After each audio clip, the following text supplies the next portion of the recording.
అది మీరు కంట్రోల్లో పెట్టుకోండి. నాలుగు అనేది మాట్లాడే నాలుగు కంట్రోల్లో పెట్టుకొని మాట్లాడండి. మీరు చేసిన విధ్వంసం ఏంటి? ఏమండి రాజు గారు, తిరుపతిలో ఉప ఎన్నిక జరిగినప్పుడు గిరీష్ అని చెప్పేసి కలెక్టర్ ని సస్పెండ్ ఎందుకు చేశారు సార్? ఆయన తిరుపతి కమిషనర్ గా ఉన్నప్పుడు 30,000 ఐడీలు ఇపిక్ ఐడీలు వాళ్ళు డౌన్లోడ్ చేసి ఆ బస్సుల్లో జనాలను తరలించి అక్కడ ఉప ఎన్నికలు చేయలేదా జగన్మోహన్ రెడ్డి? వీళ్ళు విధ్వంసం చేశారు. ఇవాళ రోజున కూటమికి 164 సీట్లు వస్తే వీళ్ళు కన్ను మిన్ను కాని రాకుండా వాళ్ళ రోజున అదే రాజకీయం ఆడుతున్నారు. వీళ్ళు బుద్ధి జ్ఞానం లేదు, బుద్ధి జ్ఞానాలు లేకుండా మాట్లాడతారు. వ్యక్తిగత జీవితాలకు వెళ్తున్నారు, మేము వెళ్ళామా వ్యక్తిగత జీవితాలకి? మీకు తెలీదా? మీ జీవితాలు మాకు తెలియవా? మీ జీవితాలు మాకు తెలియవా అంట?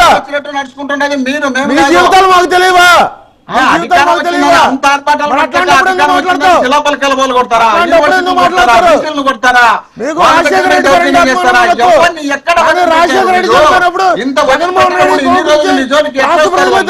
అందుకని ఇప్పుడు మీ చరిత్ర తెలిసింది కాబట్టి మిమ్మల్ని ఎక్కడికెక్కడ కార్యక్రమం ఇప్పుడు చేస్తున్నారు, అప్పుడు కాదు. కన్ను మిన్ను కాని రాకుండా వ్యక్తిగత జీవితాల గురించి మాట్లాడతా వ్యక్తిగత గురించి మీరు చెప్పాలా? మేము నేర్చుకోవాలా?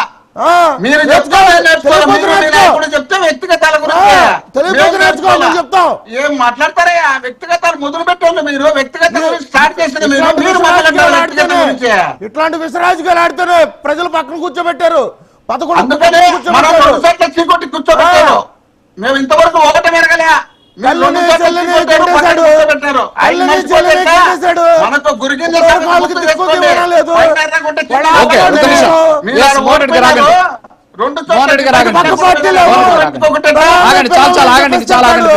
మీరేమో మీరు మాట్లాడేటప్పుడు ఎవరు మాట్లాడకూడదు, మిగతా వాళ్ళు మాట్లాడు మీరు మాట్లాడతారు. ఒక నిమిషం ఆగండి. అజయ్ గారు, అజయ్ గారు మాట్లాడారు. ఓకే ఓకే ఆగండి మీరు. అజయ్ గారు మాట్లాడండి. అజయ్ గారు మాట్లాడారు. మోహన్ రెడ్డి గారు ఆగండి సార్, ఆగండి సార్, ఆగండి సార్. అన్నీ కామెంటేటర్ ఆపండి సార్, ఆపండి. ఒక్క నిమిషం ఆగండి. అజయ్ గారు మాట్లాడండి. రాజు గారు, పోలింగ్ ఏజెంట్లుగా వైఎస్ఆర్సీపీ పార్టీకి